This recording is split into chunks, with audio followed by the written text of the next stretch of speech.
it going today? I hope that you're having a really great day wherever you are out there in the world. I have my husband here. We are going to be doing a video regarding different questions that we've been getting from random people about our experience of living here in Kuwait.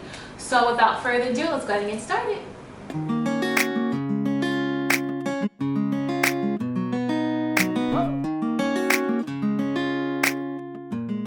Before we get into the video, I wanted to just mention that everything that we're going to talk about is based off of our experiences and also our opinions. So I do want to encourage you that to definitely hear what we have to say, but I want you to be able to make your own experiences while living in Kuwait or while you're deciding to come.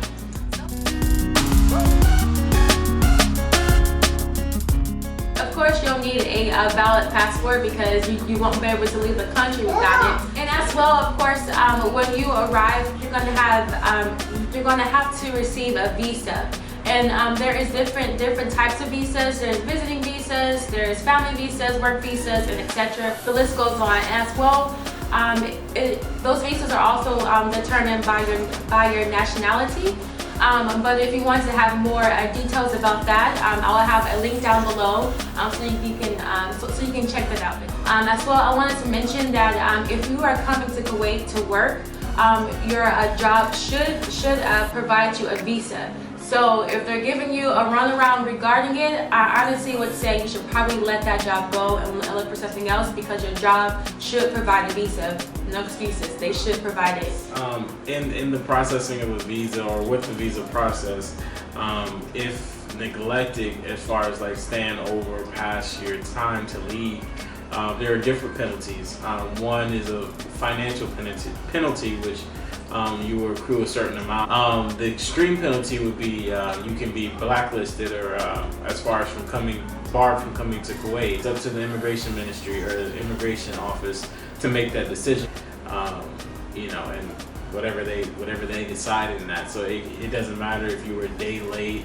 I know some people who, when they did adjust, they were a day late, but they done it so much before where it wasn't an issue that they weren't allowed to come back to the country. And there had to be special circumstances which gave them the ability to come back to the country. But they can change that or they can do that as they feel free to. So basically, it's in the hands of the So basically, leave the country when you're supposed to on the expiration date or your on the expiration date or before. Or you'll accumulate different penalties, and you don't want to do that. And as well, in the link, it will have all the information there for you. Is to bring a certain amount of currency on you when you come, so you can have an exchange from. But always have currency on you. That's just the rule of thumb when you're traveling anywhere, though.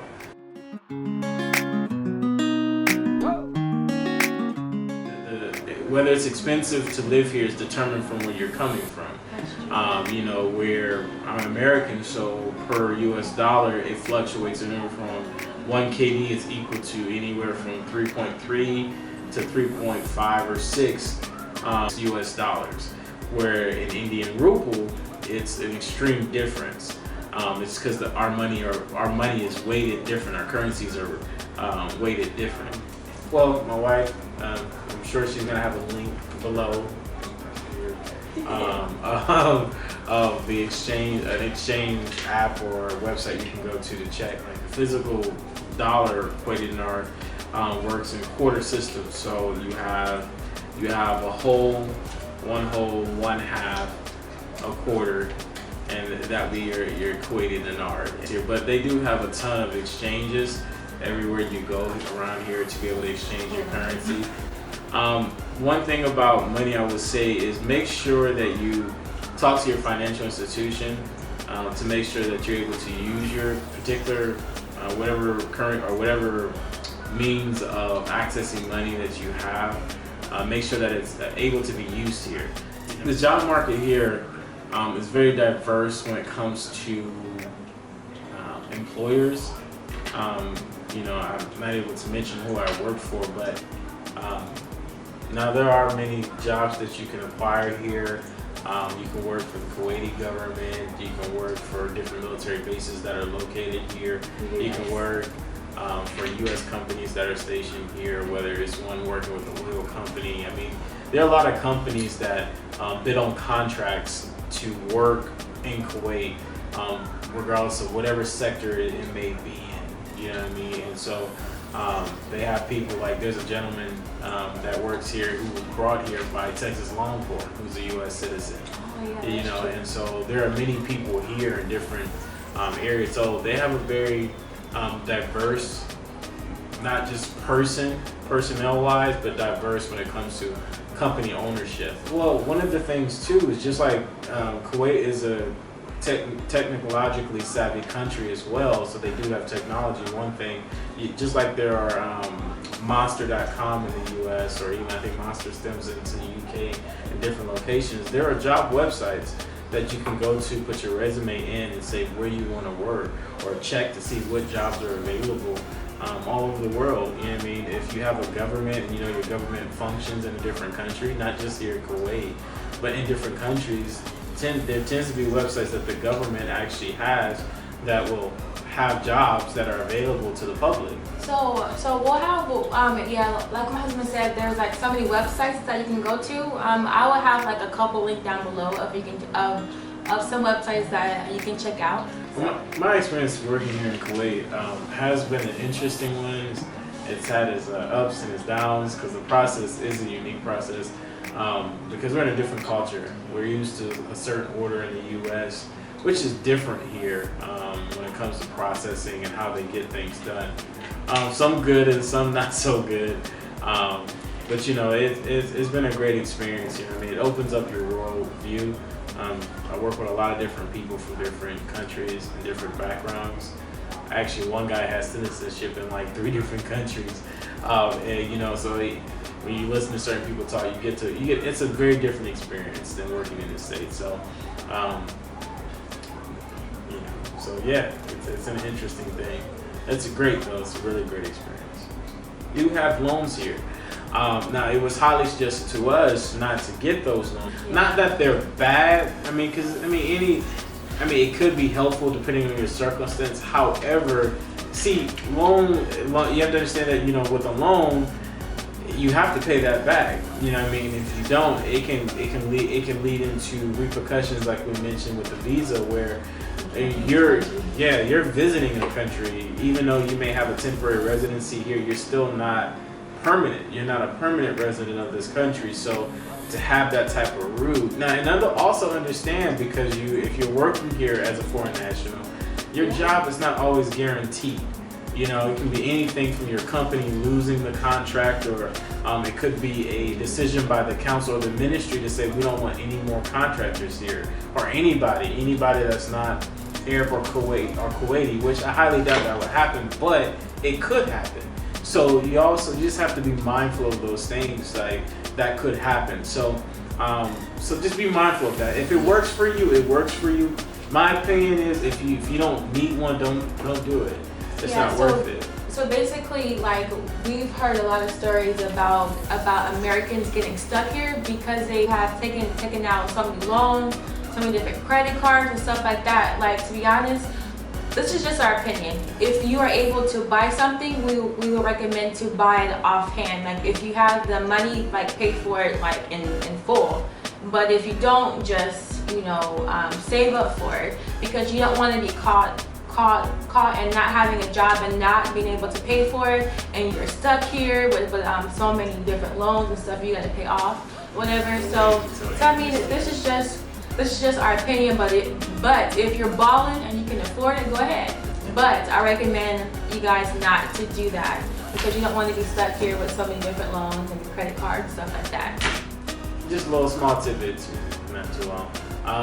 Remember why you came. Most people that come to Kuwait, you come to, I just had a conversation with a fellow co-worker. Remember why you came. You came here to save up money, to put yourself in a better financial position, and taking a loan probably not going to help that. I do want to let you know too, just a small another tidbit, is that I know most of you are probably thinking that, okay, my government won't let me, my country won't let me stay here. You can become homeless here, okay? Because one thing you have to understand is that every country being in Kuwait, if you have an embassy here, any country that's dealing, anytime you go into a different country, you are subject to that country's laws and regulations no matter who you are. You can be military personnel. You are still subject to the laws and the rules of that country, and you're subject to also the penalties. You know, I mean, there are situations where there are a lot of homeless foreign nationals here that aren't able to get home. Now, the U.S. they do provide amnesty, I think, every year, where they will actually deport U.S. citizens back home, but you have to pay the U.S. back once you get home. Believe me, it's not what you want to deal with. And so just be mindful of that. Remember why you came. Remember that, you know, you came to make money and to make a better life. Or if you just came to visit, remember that, you know, you still have to obey the laws of the country in which you're in. And understand that your government doesn't have a right to supersede the laws of that country. So just be mindful of that.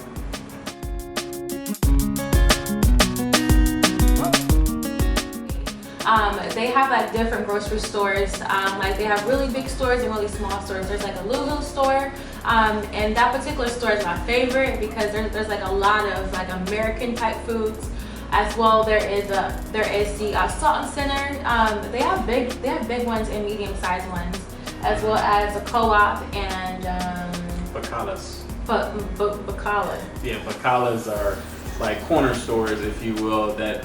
Like they everywhere. They tend to have like grocery stuff in there, so like eggs, bread, and stuff that you can get just for your everyday living. They tend to have those items there. And as far as the actual food prices, me personally, I believe that the food prices are reasonable because when we're comparing it to our home country, which is the U.S., it's very similar. As well as you have different foods coming from different locations, like especially with fruits. They have like so many different fruits coming from Australia, Africa, even beef.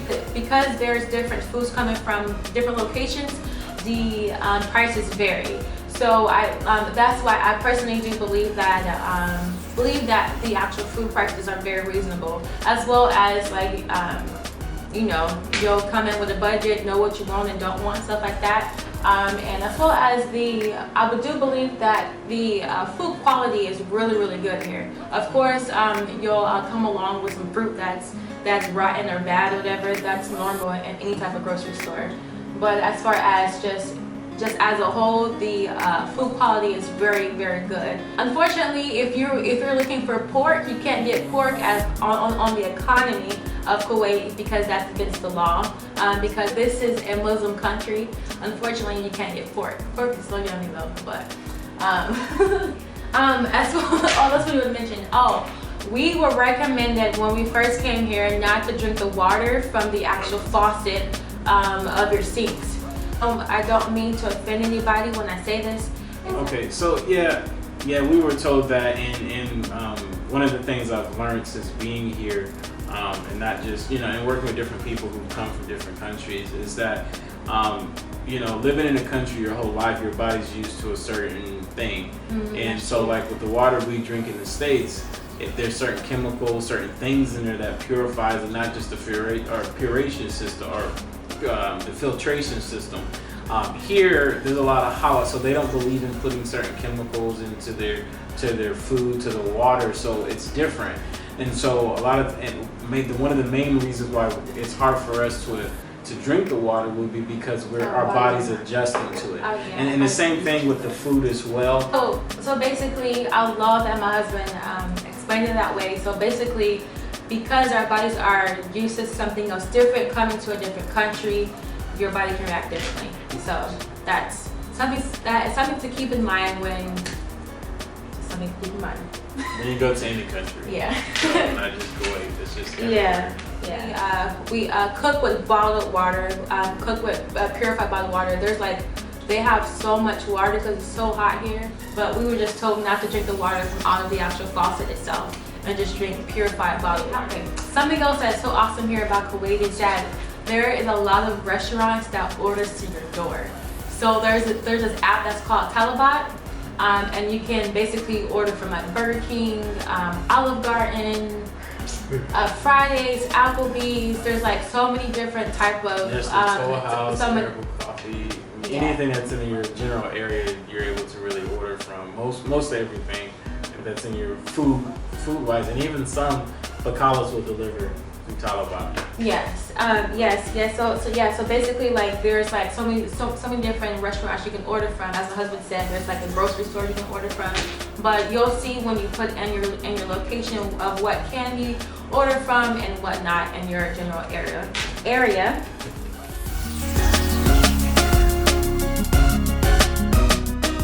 Depending on where you're coming from, it may be an adjustment for you. It may not be an adjustment for you. But coming from the U.S., it's an adjustment for us because this is a Muslim-ran country, which run by Muslims' law or their beliefs which is ran by their beliefs and their beliefs laws, and so that means that there's no pork. It's illegal.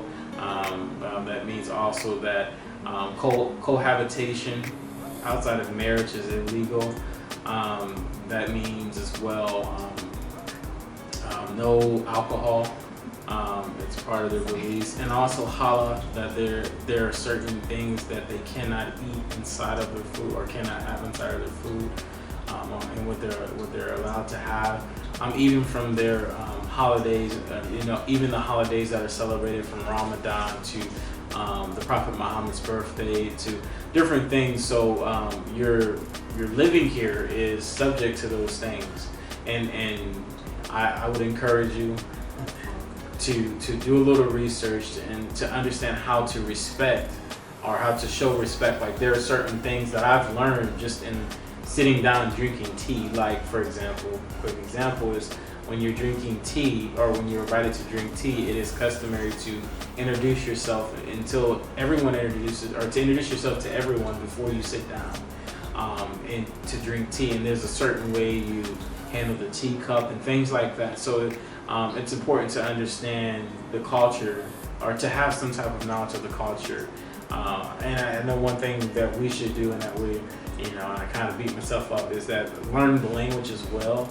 It's a sign of respect when you do say alaikum salam to someone. It's a sign of respect that you're respecting their culture. So it's very important to take that in consideration before you move, and not just like I said here in Kuwait, but anywhere you go. So like my husband said, this is a Muslim country, and they're not like, we are able to be ourselves, but it's good to keep in mind as far as the laws and the customs of the country that you're in, because you want to be respectful, because it would be rude for somebody coming into your country and not being respectful to the laws and customs and stuff like that. Like one of the biggest things I would say is that during Ramadan, I had to learn this too, is that like it's their time of fasting. Any of our Kuwaiti viewers, if you would like to just comment more about like what it is, primarily like basically like what it is and stuff like that. A reflection. Yeah. Understand what I've been told. Yeah. Yeah. So basically. Holy month. Yeah. So basically, during that time, you are not allowed to eat in public. And if you are caught eating in public, you are unfortunately have to go to jail until Ramadan is over. That is what we have been told. Please, you guys correct me if I'm wrong, but that is what we have been told.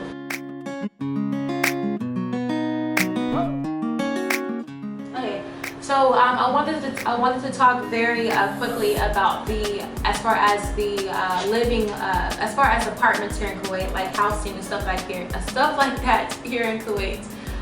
There are a lot of different homes and apartments that you can stay in, like villas, apartments, and stuff like that. But yes, I will have a link down below if you want to check out different apartments that are available. As well, I want to make, if you are really serious about looking for a apartment here in Kuwait, I can help you out by giving you a real estate number and name. If you're really serious about it, email me. It will be right here and link down below. and he'll be able to help you out. But the only thing about having a real estate agent here in Kuwait is that you have to pay you have to pay the real estate agent half of your rent, and as well as the first month's rent. So that can be kind of expensive up front, but if you're serious about it, you'll definitely be able to find a way to get that money for that.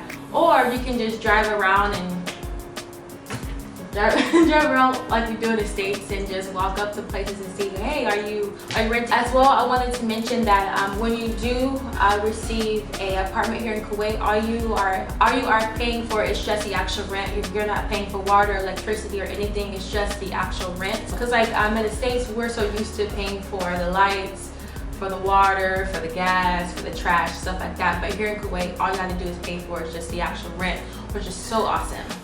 I wanted to mention this as well. If you are some jobs that you apply for here in Kuwait, they will provide you housing. So that would be a really great, awesome avenue if you're able to receive that housing. Even if you're teaching too, there's different jobs out there. Because I had the option. That's how I know.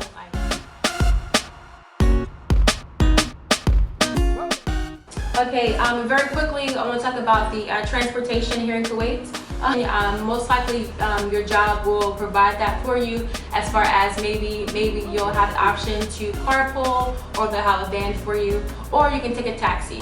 As well, you have the option to rent. You can rent from different companies here on the economy, as well as you can rent from the airport.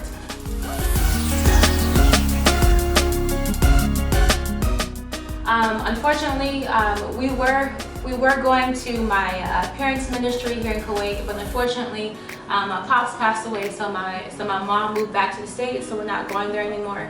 We have just been fellowshipping with our home church via the internet, but I do want to let you guys know about this particular church that if things pan out right, we'll be attending there too. But right now it doesn't work with my husband's work schedule. But this church is called Live Connection Church. The pastor is Pastor Tim. He is the head pastor of the church organization. But what I love about this church is that they have different branches like all over Kuwait. It works very well for you, like if you work in a different part of Kuwait. Whereas if you're not able to go to the home church, you're able to go to a different church that is close to your home. As well, they have different life groups you can go to during the week as well, which is pretty awesome. This church is a Christian church here in Kuwait, which I think is so awesome that Kuwait allows us to practice our Christianity here in Kuwait. I guess you can say. And if you want to connect to that church and you want to have more information regarding it, I will have that link down below so you guys can check it out. Okay, so one more thing I wanted to add. I wanted to also add this. There's this app that is called WhatsApp. This is a very well-known app here in Kuwait where a lot of people use. So I would recommend for you to download that app. Even when I was teaching, all of my co-workers and boss, they use this app, as well as my different modeling gigs and stuff like that, as well as a lot of my friends use it. So basically, it is a very well-known app here in Kuwait. So I recommend for you guys to download it. As long as you have internet, WhatsApp, you can continue to have your US number attached to it, or whatever number you have attached to it. As long as you have internet. We've used it in Dubai, Abu Dhabi, Bahrain. I've spoken to people who are in Europe, to people who are in the you can even make free video calls and free video free video, phone calls. Video and phone calls. Yeah. It's actually kind of almost like a Facebook Messenger type of call. Yeah, pretty much. But it is a great tool. It's used widely here in Kuwait. Alright guys, so we're gonna go ahead and end this video. I hope that we didn't talk you guys' ears off too much. I hope that it was an encouragement to you guys. I hope that it helped you guys make the decision of coming here in Kuwait. If we did not hit some of the points or some of the questions that you would have liked us to answer, please leave that down below and we'll be happy to answer those questions for you guys. Remember to do your research before coming into the country, and remember to stay on point with your visas. Stay on point with your visas, you guys. And that will be it, you guys. Thank you so much for watching. Click that thumbs up button and subscribe, and we'll see you on our next video. Bye guys.